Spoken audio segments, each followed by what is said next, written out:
Hello, नमस्ते आप सभी का मेरे YouTube channel the visionary guide 2047 पर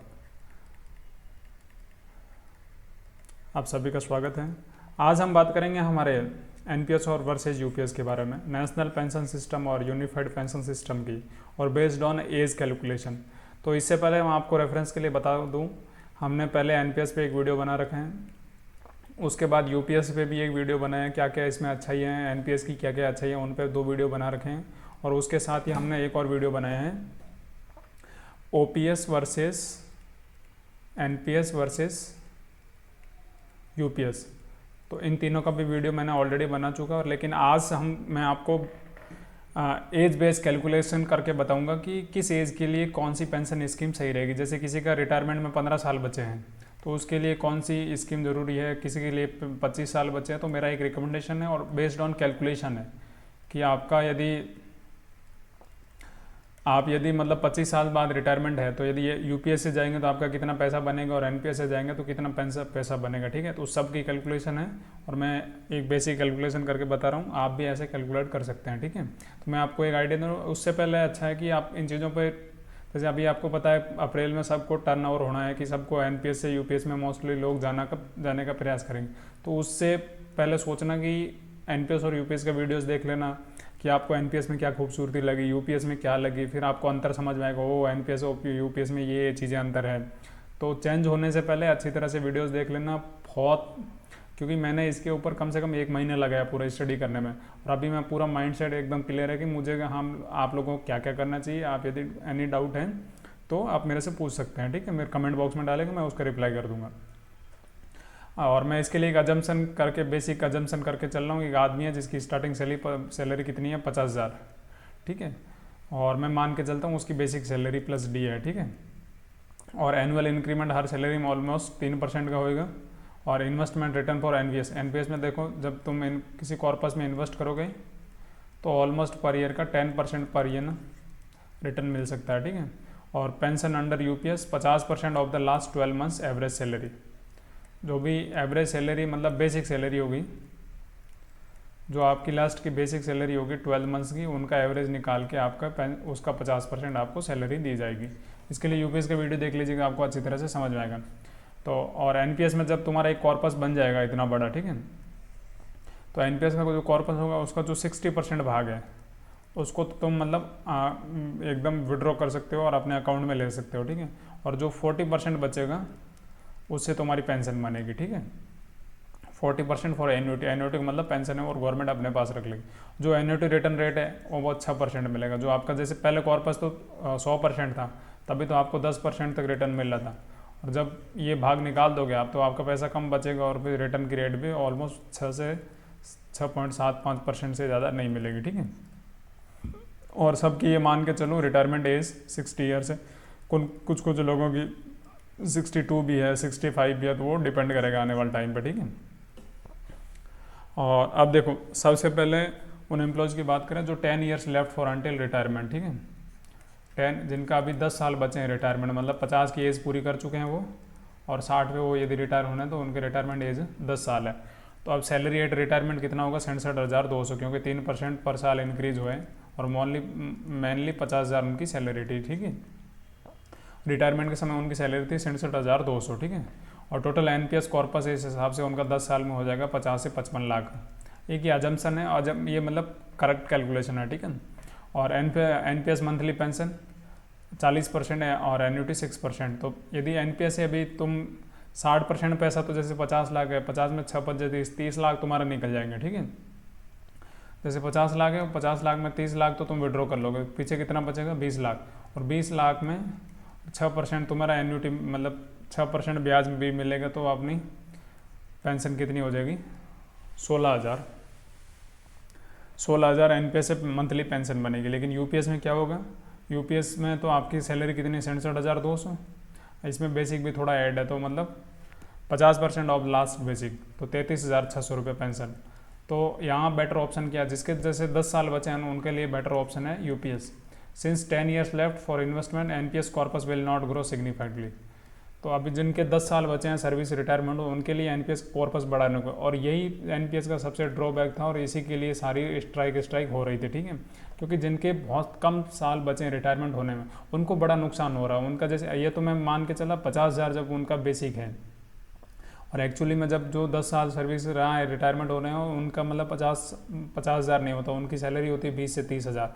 तो उनका कॉर्पस भी 10 लाख 20 लाख के समथिंग बनता है। तो 20 से 30 लाख, यदि 30 लाख किसी का बने तो 18 लाख, तो यदि वो उठा लेगा तो 12 लाख से उनकी मतलब पेंशन भी है ना 10,000 तक नहीं बन रही है। कुछ लोगों की तो पेंशन मैंने सुनी 2100-2200 रुपये तक बन रही है। तो उन लोगों को बहुत नुकसान हुआ। जैसे कुछ लोग हैं तो वो जैसे जीडीएस हैं, वो बेचारे ज़िंदगी भर जेडीएस रहते हैं और लास्ट में जाके 5-7 साल में वो एमटीएस मतलब प्रमोशन होता है उनका। तो उनका सर्विस तो 5 साल 8 साल रहा है, तो 5 साल या 8 साल रहे हैं तो मतलब वो तो अंडर 10 ईयर्स आ गए उनका, और उनके लिए फिर एनपीएस स्टार्ट होगा तो एनपीएस कॉर्पस में बहुत कम अमाउंट जमा होता है, ठीक है। तो उन लोगों को न्याय देने के लिए ये स्कीम लाई गई यूपीएस की, कि मतलब जिनका कम बचे हैं ना उनके लिए तो बहुत बेनिफिट है, ठीक है, और जिनका बड़ा है उनको भी एक हम चीज़ें आगे डिस्कस करेंगे। UPS give almost double the pension compare to NPS. और यूपीएस आपको पता 33,000 समथिंग कुछ पेंशन मिल रहा है, और वही एनपीएस से 16,000 मिल रहा है, और 16,000 से भी कम मिलता है, ठीक है। एम्प्लॉय विथ 15 ईयर्स लेफ्ट, जिनके 15 साल बचे हैं, तो सैलरी उनकी रिटायरमेंट के समय 78,000 हो जाएगी। टोटल एनपीएस कॉर्पस हो जाएगा लगभग 1 करोड़ 20 लाख के समथिंग, ठीक है। और एनपीएस मंथली पेंशन कितनी आएगी 32,000 रुपये। और यूपीएस का पेंशन निकालोगे तो 50% ऑफ द बेसिक मतलब 78,000 का आता 39,000। तो यहाँ भी पेंशन ज़्यादा आ रही है। तो better option UPS, slightly better. NPS gives a good corpus but pension is still lower than UPS. NPS से क्या होगा, जो 60% इसमें से अमाउंट निकालोगे मतलब 60-1 लाख रुपए तो मिलेंगे, और प्लस तुम्हें पेंशन कम मिलेगी, ठीक है। और सेकंड चीज़ है एनपीएस में पता है डीआर नहीं मिलता, डियरनेस रिलीफ नहीं मिलता। तो इसका तो जो 39,000 मिल रहा है प्लस डीआर मिलेगा। जैसे डीआर यदि 50% और हो जाएगा, उस टाइम में डियरनेस रिलीफ 50% है, तो इसका 50% तो और मिल जाएगा 20,000, तो 60,000 समथिंग पेंशन मिल जाएगी। तो जब जिनके भी 15 ईयर बचे हैं, 15 साल रिटायरमेंट के, उनके लिए यूपीएस चूज़ करना है। क्योंकि एनपीएस लोग इसलिए नहीं चूज़ करते हैं, NPS all about the market, पूरा मार्केट पे डिपेंड रहता है। तो मार्केट ऊपर नीचे हुआ नहीं ना, आपका पूरा कॉर्पस भी खराब हो सकता है, ठीक है। तो इसलिए जब गवर्नमेंट जब आदमी रिटायरमेंट पे जाता है तो उसको एक सर्टेनिटी चाहिए कि मुझे इतना पैसा मिलना है बस, बाकी मुझे नहीं देखना तुम्हारा मार्केट कैसे चल रहा है नहीं चल रहा, ठीक है। और जिनका 20 साल बचे हैं तो उनके लिए देखो 90,000 रुपये सैलरी होगी रिटायरमेंट के समय, और उनका कॉर्पस लगभग 3 करोड़ का बनेगा, और मंथली पेंशन 70,000 बनेगी, और यूपीएस पेंशन मिलेगी 45,000। यहाँ तक भी टाई मामला है, ठीक है, क्योंकि इसमें डीआर ऐड करोगे तो ये भी लगभग 70,000 के समथिंग बन जाएगा। तो इनके 20 साल तक बने हैं उनको तो मतलब यूपीएस और एनपीएस दोनों, जिनके 20 साल सर्विस में बचे हैं, तो मैं एक राय देना चाहता हूँ यूपीएस भी चूज़ कर सकते हो, एनपीएस, ये सारा तुम्हें पे डिपेंड करता है। और जो रिस्क लेना चाहता है वो एनपीएस से बना लो, जो नहीं रिस्क लेना चाहता वो यूपीएस। तो यहाँ बेटर ऑप्शन है NPS. If person is comfortable with the market risk and investment growth they should stay in NPS. मतलब मार्केट में भरोसा है था ना, तो आपने बेटर ऑप्शन है कि एनपीएस। इफ़ आपको यदि मार्केट पे भरोसा नहीं है, UPS safer but provides a lower pension compare to as a well grown NPS corpus. यदि आपको मार्केट पे भरोसा नहीं है तो आप आराम से यूपीएस चूज़ कर सकते हो। अब जिनके 30 साल बचे हैं उनका लगभग बेसिक प्लस रिटायरमेंट के टाइम 1,21,000 बनेगा, तो 5 से 6 करोड़ का कॉर्पस बनेगा, और यहाँ मंथली पेंशन देखो 1 ये सारा गेम होता है कंपाउंडिंग का। जब आपका ज़्यादा पैसा ज़्यादा समय के लिए लगाया जाए तो बहुत ज़्यादा कंपाउंड होता है, ठीक है। तो लगभग 1.5 लाख रुपये सैलरी होगी, मतलब पेंशन मिलेगी यहाँ से, प्लस जैसे यदि 6 करोड़ है, 6 का मतलब 6 का 60% निकालोगे तो almost 3 crore 60 lakh in hand मिलेगा, प्लस और आपकी मंथली 1.5 लाख रुपए तक सैलरी मिलेगी, ठीक है। और यूपीएस से ये अमाउंट कितना बनेगा 60,000। यहाँ यूपीएस को बहुत पीछे छोड़ देगा एनपीएस, क्योंकि एनपीएस का वही था जितने साल के लिए इन्वेस्ट करोगे और मार्केट अच्छा रहा है तो तुम्हारा अच्छे इन्वेस्टमेंट है। यहाँ बेटर ऑप्शन है NPS. If investment discipline is maintain NPS will offer a much higher financial benefit, ठीक है। जिनके 30 साल बने हैं, 30 साल बचे हैं रिटायरमेंट में, डेफिनेटली रिकमेंड करता हूँ कि तुम्हें एनपीएस के साथ ही बने रहना चाहिए। UPS provides a secure much lower pension compare to NPS, ठीक है। और जिनके 35 साल हैं तो उनको देखो 8 से 10 करोड़ का मिलेगा, 10 करोड़ का वो कॉर्पस में 6 करोड़ रुपए उनको इन हैंड मिलेंगे, और प्लस 2 लाख रुपए मंथली पेंशन मिलेगी। तो जो अभी जैसे 20-22 साल की उम्र में जो जिसकी नौकरी लग रही है तो उनको तो एनपीएस के साथ ही 100% बना रहना चाहिए। देखो मार्केट रिस्क लोगे तो ही है, बस वही है कि तुम्हारे पास क्या है, कि मेरे पास माँ है, तो तुम्हारे पास माँ है तो मेरे पास वक्त है। तो वही है डायलॉग कि वक्त होना चाहिए, और वक्त के साथ जितना ज़्यादा इन्वेस्टमेंट रहोगा तो कंपाउंड वैसे ही बढ़ता जाएगा। तो जिनके 35 साल बाद जो रिटायरमेंट होगा उनका सोचना, देखो 6 करोड़ रुपए जब वो रिटायरमेंट पे घर लेके जाएंगे और प्लस 2 लाख रुपए तक उनकी मतलब पेंशन आएगी, तो इससे अच्छा क्या चाहिए। Better option NPS best choice for long term investor. If someone is comfortable with investing NPS will provide higher monthly pension and wealth accumulation. तो लास्ट में कंक्लूजन है कि if you have less than the 15 years, मैं 15 को almost 18-20 years मान लेता हूँ, तो 20 साल बचे हैं, choose UPS for stability and guaranteed pension. तो 15 से जो नीचे हैं उनको तो यूपीएस चूज़ करना 100%, क्योंकि वहाँ से आपको गारंटीड पेंशन मिलेगी और मार्केट पे डिपेंडेंसी नहीं रहेगी। If you more than 20 years left, तो NPS is better for wealth creation and higher pension, ठीक है। इफ़ यू रिस्क एवर्स, कि मतलब रिस्क लेने वाले हो तो चूज़ यूपीएस। रिस्क एवर्स का मतलब तुम रिस्क को टालना चाहते हो तो यूपीएस चूज़ करो। If you even if returns are lower, ठीक है।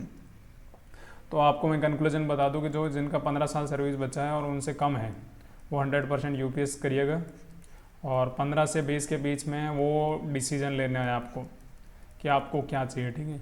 और जिनका 25 से ऊपर है उनको तो मैं डेफिनेटली रिकमेंड करता चाहता हूँ कि एनपीएस ही चूज़ करें, ठीक है। और यूपीएस के साथ अंधे होकर कन्वर्ट नहीं हुए, क्योंकि अभी देखो रिस्क तो लेना पड़ेगा, हर चीज़ रिस्क का गेम है। जब एग्जाम में तुम्हारी नौकरी लगी तो रिस्क लिया था तुमने, और नहीं होता तो क्या होता, ठीक है। तो ये सारी चीज़ें हैं। Thanks everyone, stay tuned with us for the further information, और मेरे साथ बने रहने के लिए आपका सबका शुक्रिया। और एक और वीडियो नेक्स्ट आएगा जिस पे मैं आपके सारे जो डाउट के क्वेश्चन हैं तो उसको भी मैं एक एक करके एक्सप्लेन करूँगा कि क्या क्या डाउट है, क्या क्या होना चाहिए, क्या नहीं होना चाहिए, वो सारे क्वेश्चन भी मैं एक्सप्लेन करके आपको बताऊँगा, ठीक है। थैंक यू आपका, थैंक यू एवरीवन।